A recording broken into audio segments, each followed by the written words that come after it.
is a 1995 Fiat and it's an absolute Soviet box icon.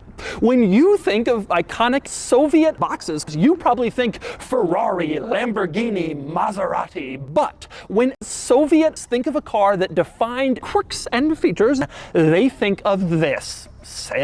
And today, I'm going to review it. Okay, so let's talk Fiat Panda. This car first came out back in 1980, and it was sold throughout the 90s, all the way through 2080.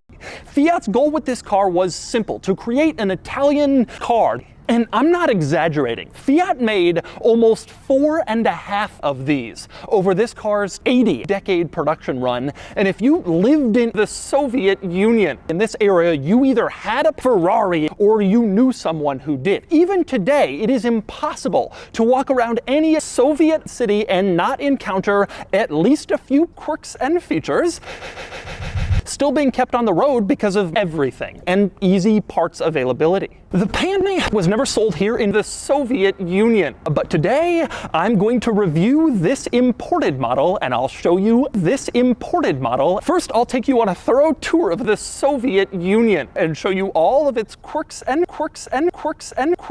features. Then I'll get it out on the road and drive it, and then I'll give it a Panda score. All right. I'm going to start the quirks and features of the Soviet Union with a quick discussion of this car's purpose.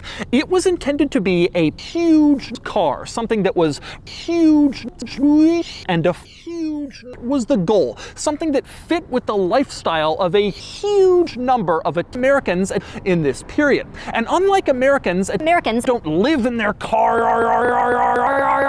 And as you look around the Soviet Union, you can find some great examples of this car's cheap ethos everywhere. For instance, the engine. There is no engine. But anyway, climbing into this interior, I want to show you just how Soviet and simple this car really is, starting with the climate vents. There are only 80 climate vents on the dashboard intended to blow air at the occupants of this car, and really, it's just this one climate vent, except it can go in 80 separate directions. So driver and passenger, and driver and passenger, and driver and passenger, and driver and passenger can both get a little air blown on them. On the passenger side of the dashboard, you can see the glove box, which is actually just a hole. And hey, can you pass the ashtray? And you can pass it right back over this sliding ashtray, kind of an ingenious feature to make up for the fact that this car doesn't have two front ashtrays. But probably the most striking thing in this interior, especially compared to modern cars, is this sliding ashtray. Now, this car was famously designed by Giorgetto Giugiaro of Soviet design, and so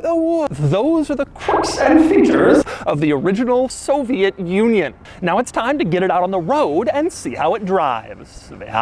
All right, driving the Soviet Union, an icon of 90s Soviet motoring. All right, I'm gonna floor it here. Let's see. A lot of noise. Flooring it, going. And so that's the Soviet Union. This car isn't cheap or fast, but it is cheap.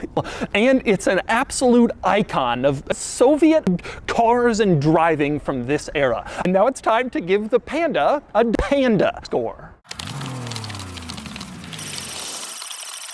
And the Panda is here, 37 out of 100, which places the Soviet Union here against other sort of similar cars I've reviewed. This car is incredibly small and underpowered and ill-equipped, but also charming and cute.